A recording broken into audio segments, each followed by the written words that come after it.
Hello students, हम पढ़ रहे हैं 12th क्लास का बायोलॉजी का चैप्टर नंबर 4 रिप्रोडक्टिव हेल्थ। आज हमारा इस चैप्टर का लास्ट टॉपिक है इनफर्टिलिटी, जिसको हम कंप्लीट करेंगे। तो सबसे पहले क्वेश्चन आता है कि what is infertility.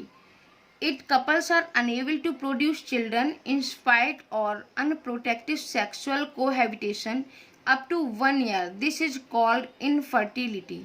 It is prevented by asserted reproductive technology, जिसको बोलते हैं आर्ट। मतलब हमारे पूरे, अगर मैं इंडिया की बात करूं या फिर पूरे विश्व में बात करूं, तो कपल्स कैसे हैं, बहुत सारे कपल्स कैसे हैं, इनफर्टाइल हैं, अर्थात अनप्रोटेक्टिव सेक्सुअल कोहैबिटेशन, मतलब असुरक्षित यौन संबंध के बावजूद भी बेबी को बॉर्न नहीं कर सकते हैं, बच्चे को पैदा नहीं कर सकते हैं। लेकिन इसके क्या है, बहुत सारे रीजन्स हैं, इसके मैनी रीजन्स हैं, जैसे कि physical, congenital disease, drug, immunological and psychological. ये बहुत सारे ये क्या हैं, ये इसके रीजन है जिसकी वजह से ये क्या हो सकते हैं, इनफर्टाइल हो जाते हैं। अब आपने देखा होगा कि हमारे इंडिया में लगभग ज़्यादातर, आप लोगों ने भी, अब आप लोग भी इसी सोसाइटी में रहते हैं, इसी समाज में रहते हैं, आप लोगों ने भी देखा होगा कि अगर किसी मदर को या किसी कपल को अगर 1-2 साल हो गए हैं मैरिज की और अगर उनको बेबी नहीं हो रहा है, तो सीधा सा ब्लेम किस पे कर दिया जाता है, फीमेल पे, कि फीमेल में ही कोई कमी है जिसकी वजह से बेबी नहीं हो रहा है। जबकि ऐसा नहीं होता है। हमेशा हमारी इंडिया में बच्चा पैदा होने पर फीमेल को ही ब्लेम किया जाता है, लेकिन हमेशा ऐसा नहीं होता है, या ऐसा नहीं होता है कि नहीं मेल फीमेल में ही प्रॉब्लम है, मेल में नहीं हो सकती है। कभी कभी क्या होता है कि फीमेल में कोई प्रॉब्लम नहीं होती, लेकिन ये क्या प्रॉब्लम, ये समस्या मेल में होती है। अब मेल में कैसे हो सकती है, हो सकता है कि उनके स्पर्म का जो अमाउंट है, वो काउंट है, वो कम है। जैसे मैंने आपको बताया कि 60% स्पर्म कैसे होते हैं, हेल्दी होते हैं, 40% कैसे होते हैं, अनहेल्दी होते हैं, डैमेज हो जाते हैं। तो हो सकता है कि उनके स्पर्म हेल्दी ना हो, या फिर स्पर्म का जो रिलीजेशन है वो कम हो, या टेस्टोस्टेरोन कम फॉर्मेशन हो रहा हो, जिसकी वजह से स्पर्म का फॉर्मेशन ही कम हो पा रहा हो। कोई भी रीजन हो सकता है। ये केवल ऐसा नहीं है कि फीमेल को ही ब्लेम कर दो, नहीं, ये प्रॉब्लम फीमेल में हो सकती है, मेल में नहीं हो सकती है, ऐसा कुछ नहीं है। अब हम अगर बात करें कि specialised health care unit infertility clinic के द्वारा अगर हम इसी को डायग्नोसिस में से क्या की जा सकता है, इसमें हेल्प ली जा सकती है। इससे क्या है, डायग्नोसिस करा के स्पेशल हेल्थ केयर यूनिट से आपने डायग्नोसिस को करवाने के साथ साथ उसकी हेल्प ले सकते हैं, जिससे क्या है, कुछ डिसऑर्डर को हम ट्रीट कर सकते हैं, जो कपल्स को क्या हो सकता है कि जो बेबी बॉर्न करने में मतलब हेल्प कर सकें। कहने का मेरा मतलब ये है कि आज के टाइम पे बहुत सारे ऐसे क्लिनिक हैं, बहुत सारे अच्छे डायग्नोस्टिक क्लिनिक हैं, जिसकी वजह से, जिसमें क्या हो सकता है कि हम वहाँ पर प्रॉपर ट्रीटमेंट अगर करवाएंगे, तो उस ट्रीटमेंट की वजह से जो छोटी मोटी सी अगर प्रॉब्लम है तो उसको क्या किया जाता है, क्योर किया जा सकता है, मतलब ठीक हो सकता है, ऐसा कोई प्रॉब्लम्स नहीं है। लेकिन अगर ये डिसऑर्डर को ठीक करना पॉसिबल नहीं होता है, तो कुछ क्या है, स्पेशल टेक्निक को, यानी कि असिस्टेड रिप्रोडक्टिव टेक्नोलॉजी, किसका, आर्ट का यूज किया जाता है। ART का फुल फॉर्म क्या है, असिस्टेड रिप्रोडक्टिव टेक्नोलॉजी के द्वारा भी क्या किए जाते हैं, बच्चों को प्रोड्यूस किया जा सकता है या पैदा बॉर्न किया जा सकता है। अब इसमें 2 टेक्निक आती हैं। 2 टेक्निक कौन सी है, सबसे पहली आपकी टेक्निक है in vitro fertilisation, and then second क्या है, इन वीवो फर्टिलाइजेशन। बेटा ये बहुत इंपॉर्टेंट है, इन पर क्वेश्चन जरूर आता है, इसको आपको बहुत अच्छे से क्लियर करना है। तो सबसे पहले हम देखते हैं कि इन विट्रो फर्टिलाइजेशन। तो इन विट्रो फर्टिलाइजेशन मतलब fertilization outside the body in almost similar condition as that in the body। मतलब इन विट्रो फर्टिलाइजेशन में बॉडी के बाहर, शरीर के बाहर फर्टिलाइजेशन करवाया जाता है, और वो फर्टिलाइजेशन उसके अंदर कैसी कंडीशन को रखा जाता है, जैसी बॉडी के अंदर की कंडीशन को, सेम फर्टिलाइजेशन उसी तरह से करवाया जाता है जैसा बॉडी के अंदर होता है। लेकिन इसमें इन विट्रो फर्टिलाइजेशन के थ्रू कहाँ पर फर्टिलाइजेशन कराया जाता है, बॉडी के बाहर, मतलब fertilisation outside the body in almost similar condition as that in the body. वही सेम कंडीशन होती है जो ऐसी कंडीशन बॉडी में होती है, यानी कि बॉडी के बाहर लगभग शरीर के अंदर जैसी सिमिलर कंडीशन में फर्टिलाइजेशन कराने के फलस्वरूप एम्ब्रियो का क्या कर दिया जाता है, ट्रांसफर किया जाता है। ईटी किसको बोलते हैं, एम्ब्रियो ट्रांसफर को। और इसी मेथड को हम क्या बोलते हैं, इन विट्रो फर्टिलाइजेशन। एंड इस मेथड को टेस्ट ट्यूब बेबी प्रोग्राम के नाम से भी हम जानते हैं। आपने टेस्ट ट्यूब बेबी के बारे में भी काफ़ी कुछ सुना होगा कि आज काफ़ी हद तक काफ़ी लोग जो जितने भी रिच लोग हैं वो अक्सर क्या करते हैं, टेस्ट ट्यूब बेबी से बच्चे को बॉर्न करते हैं। तो टेस्ट ट्यूब बेबी में होता क्या है, यानी कि जो इन विट्रो फर्टिलाइजेशन है वही क्या है, बॉडी के आउटसाइड, वही मेथड क्या है, टेस्ट ट्यूब बेबी के प्रोग्राम, इसी को बोलते हैं इन विट्रो। इसमें क्या करवाते हैं, फर्टिलाइजेशन आउटसाइड द बॉडी।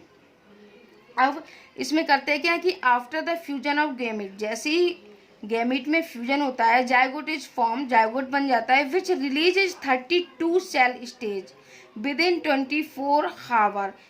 यानी कि जैसे ही फॉर्म होता है, जैसे ही वो 32 सेल स्टेज पर पहुंचता है, वैसे ही 24 आवर के अंदर क्या कर दिया जाता है, बॉडी में ट्रांसफॉर्म कर दिया जाता है, यानी कि बॉडी में ट्रांसमिटेड करवा दिया जाता है। किसमें, टेस्ट ट्यूब बेबी में। जब वो किस कंडीशन में हो जाता है, नाउ दिस एम्ब्रियो जब किस कंडीशन में होता है, ब्लास्टोसिस्ट, यानी कि जब आपको मैंने रिप्रोडक्शन, ह्यूमन रिप्रोडक्शन में आपको बताया कि ब्लास्टोसिस्ट कंडीशन, जब ब्लास्टोफोर बन जाते हैं तो उसके आउटर मोस्ट से कवरिंग का डेवलपमेंट हो जाता है, जिसको सिस्ट मतलब क्या है, कवरिंग का डेवलपमेंट हो जाता है। और जब कवरिंग का डेवलपमेंट हो जाता है तभी वो जो आपकी सेल डिवीजन होने के बाद में जो ब्लास्टोसिस्ट कंडीशन आती है, तभी यूट्रस में क्या होता है, इम्प्लांटेशन। फिर उसको क्या कर सकते हैं, blastocyst is transplanted in normal uterus of same mother का भी हो सकता है, सैरोगेट मदर का हो सकता है, for further develop after the completion of gestation period a normal child take birth. मतलब ऐसी कंडीशन में, जो टेस्ट ट्यूब बेबी की कंडीशन में बच्चे को क्या किया जाता है, प्रॉपर आउटसाइड, बॉडी के आउटसाइड जैसी 32 सेल स्टेज आती है, वैसे ही क्या किया जाता है, यूट्रस में इम्प्लांट करवा दिया जाता है। और फिर नॉर्मल बच्चा उसी तरह से पूरा 9 मंथ का गेस्टेशन पीरियड चलता है। फिर गेस्टेशन पीरियड के बाद ही 9 मंथ के बाद ही बच्चे का जैसे पार्चुरेशन होता है कि नॉर्मल कंडीशन में, वैसे ही बच्चे का बर्थ हो जाता है। तो ये क्या था आपका इन विट्रो। अब इन विट्रो में कुछ आपके टाइप दिए गए हैं, 2 टाइप दिए गए इन विट्रो में। जैसे एक दिया गया है जायगोट इंट्राफेलोपियन ट्रांसफर, जिसको बोलते हैं जिफ्ट, ZIFT।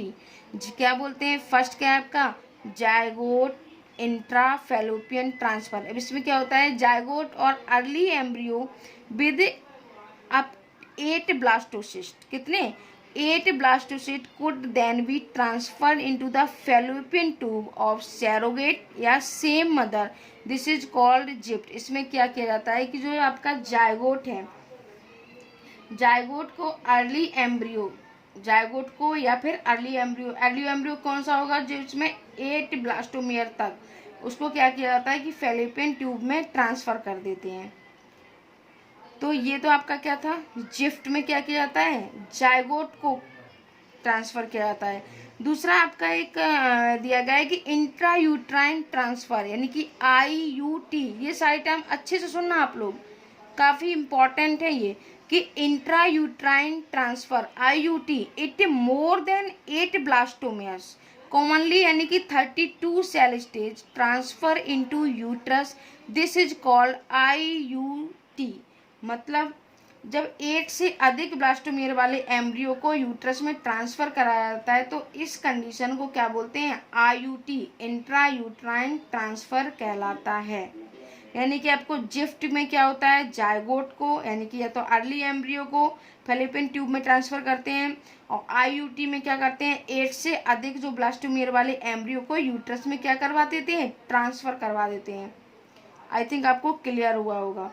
और फिर ऐसी फीमेल्स को क्या है, कंसीव, यानी कि गर्भ धारण नहीं कर सकती हैं, उनमें ये कंडीशन हम लोग करवा सकते हैं। अब इसके बाद में आपका दूसरा आता है, इसमें एक और दिया गया है कि एक आपकी NCERT में नहीं दिया गया है कि इंट्रासाइटोप्लाज्मिक स्पर्म में इंजेक्शन।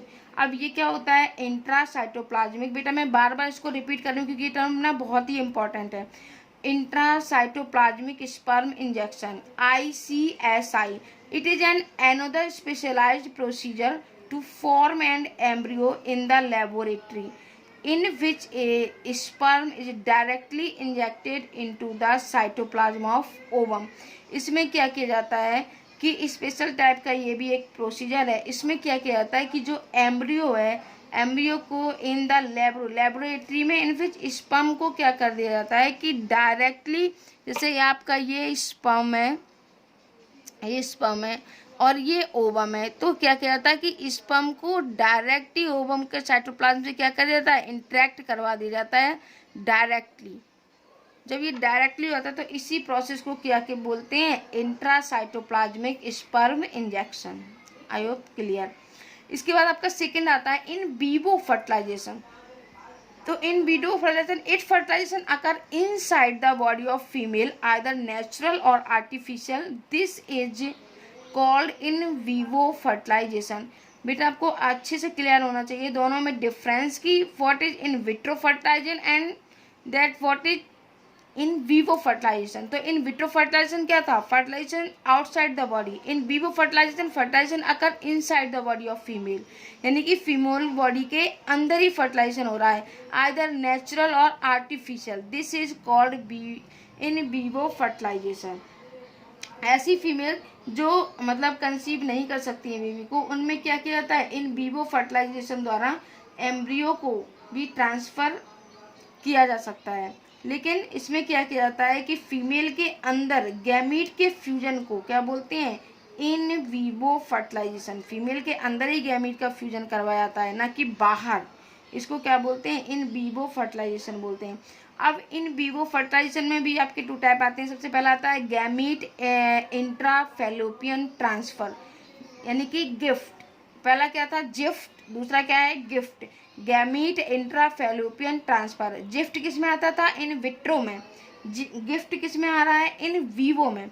अब गैमीट इंट्राफैलोपियन ट्रांसफर में क्या आता है कि transfer of an ovum collected from ovary into the fallopian tube of same female और female who cannot proceed one but can provide suitable environment for fertilization, this is called gift। मतलब इसके प्रयोग में मतलब एक ऐसी फीमेल को प्रयोग में लाते हैं या प्रयोग करते हैं जो ओवम को प्रोड्यूस नहीं कर सकती है। गिफ्ट देख ली, गिफ्ट में क्या हो रहा है कि एक ऐसी फीमेल है जो ओवम को क्या है, प्रोड्यूस नहीं कर सकती है, जिसकी ओवरी से ओवा रिलीज नहीं होता है, लेकिन फर्टिलाइजेशन तथा एम्ब्रियो डेवलपमेंट के लिए सुटेबल एनवायरनमेंट प्रदान कर सकती है।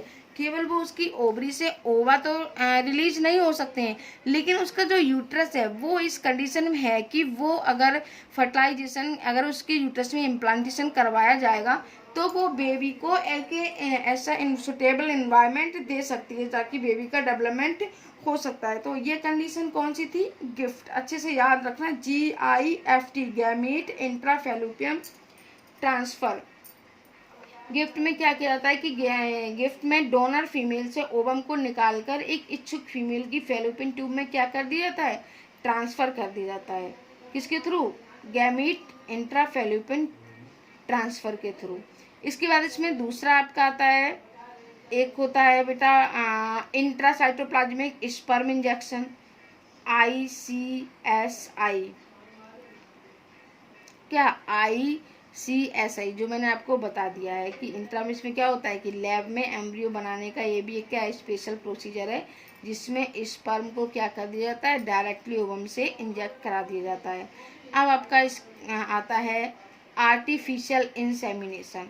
तो what is artificial insemination, it male is enable to inseminate the sperm into vagina or very low sperm count in the semen, then semen is artificially introduced either into vagina or into the uterus of the female, या जिसको क्या बोलते हैं, intrauterine insemination, IUI। मतलब जो आपका artificial insemination है AI, इसका उपयोग ऐसे इनफर्टाइल केस में करते हैं जहां मेल जो पार्टनर होता है वो फीमेल को इंसेमिनेट नहीं कर सकता है, या एजैकुलेशन में स्पर्म की क्या है, उसकी बहुत संख्या कम है स्पर्म की, जैसे मैंने आपको बताया था कि 60% होने चाहिए और 60% नहीं है, उससे कम है। अब आर्टिफिशियल इंसेमिनेशन में जो हस्बैंड है या फिर किसी हेल्दी डोनर का स्पर्म क्या कर लेते हैं, हम कलेक्ट कर लेते हैं और फीमेल के वेजाइना या यूट्रस में, यानी कि IUI इंट्रा यूट्राइन इंसेमिनेशन में आर्टिफिशियल द्वारा क्या करवा देते हैं, इंड्यूस करवा देते हैं। इसके बाद में अगर मैं आपसे बोलूँ बेटा कि इसके बहुत सारे ऑप्शन हैं, किंतु इन सभी टेक्निक में क्या होता है, स्पेशल जो प्रोफेशनल द्वारा एक्सट्रीमली हाई प्रिसीजन वाले या फिर हैंडलिंग की बहुत ज़्यादा क्या होती है, ज़रूरत होती है। इसमें इन सारी टेक्निक से क्या होता है, कभी कभी आपने देखा होगा कि इनकी टेक्निक को करने के लिए बहुत ज़्यादा सावधानी बरतनी होती है, ताकि क्या होगा, कभी कभी हो जाता है कि स्पर्म चेंज भी हो जाते हैं, तो बहुत ज़्यादा क्या करना होता है, एक्सट्रीमली हाई प्रिसिशन करना, परिशुद्धता का और हैंडलिंग की क्या है, बहुत ज़्यादा रिक्वायरमेंट होती है। लेकिन ये सारे जो प्रोसेस आपको मैंने बताए हैं, ये सारे कैसे होते हैं, आर्टिफिशियल इंसेमिनेशन, ये सारी जो प्रोसेस हैं बेटा वो काफ़ी एक्सपेंसिव है, ये बहुत ही महंगी होती हैं। लेकिन ये सुविधाएं केवल क्या है, ये केवल बोल सकते हैं फैसिलिटी कुछ ही सिटीज़ में क्या है उपलब्ध है, और कुछ ही सीमित लोग ही इसको क्या कर सकते हैं, अफोर्ड कर सकते हैं। हर किसी के पास इतना पैसा नहीं होता है कि वो इस तरीके की टेक्निक के थ्रू बेबी को बॉर्न कर सकें। क्योंकि इन सारी टेक्निक कैसी है, काफ़ी एक्सपेंसिव है, ये बहुत महंगी, इनमें बहुत पैसा खर्च होता है, तो हर कोई इसको अफोर्ड नहीं कर सकता है। और इस मेथड को अगर अपनाने के लिए ये सारे मेथड के लिए क्या है, हमें पूरी तरह से इमोशनली, रिलीजियस और सोशल फैक्टर के लिए भी काफ़ी कैसा होना पड़ता है, डिटरमाइंड होना पड़ता है। ये सारी चीज़ें हर इंसान के बस की बात भी नहीं होती, हर कोई इनको नहीं करवा सकता है। उसके लिए क्या है, काफ़ी लोगों को रिलीजियस और इमोशनल सोशल फैक्टर को क्या करना पड़ता है, डिटरमाइंड होना पड़ता है, दृढ़ निश्चय करना पड़ता है। और इन सभी प्रोसीजर को अल्टीमेट क्या है, ये सारी प्रोसीजर करने के बाद में अल्टीमेट इन सबका एक क्या मोटिव है, एक क्या एम है, सिर्फ बस यही एम है कि जिनके पास संतान नहीं है तो उन लोगों को संतान प्रोवाइड हो सकती है इन सारे तरीकों से।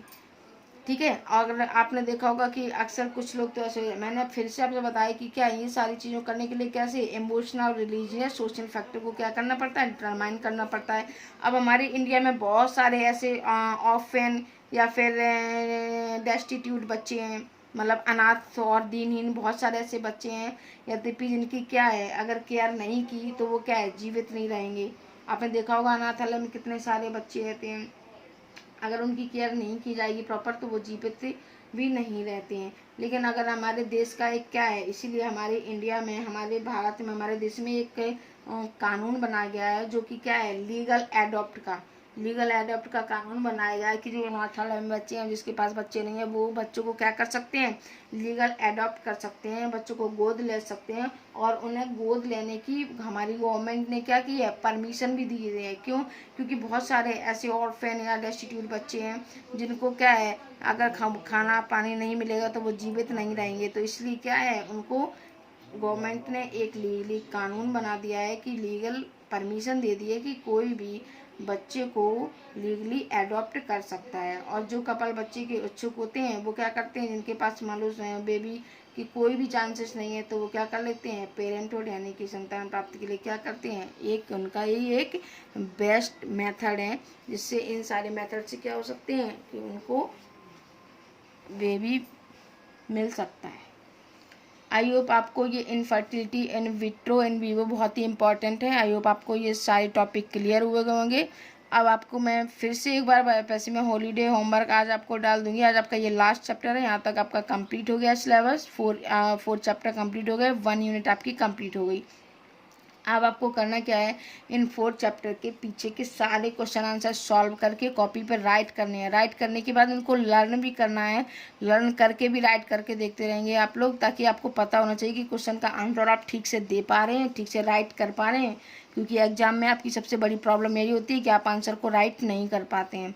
और दूसरा क्या है, मैंने आपको बताया था एनसीईआरटी के 16 चैप्टर के जितने भी डिफ़िकल्ट मीनिंग हैं उन सब की हिंदी आपको नोट करनी है। और दूसरा क्या करना है, एनसीईआरटी के 4 चैप्टर को अच्छे से आपको रीड करना है और लर्न भी करना है। आंसर आपको लिखना चाहिए। और सबसे लास्ट मोस्ट इम्पॉर्टेंट कि इन 4 चैप्टर के आपके नोट्स कंप्लीट होने चाहिए जब आपका स्कूल ओपन हो। Thank you.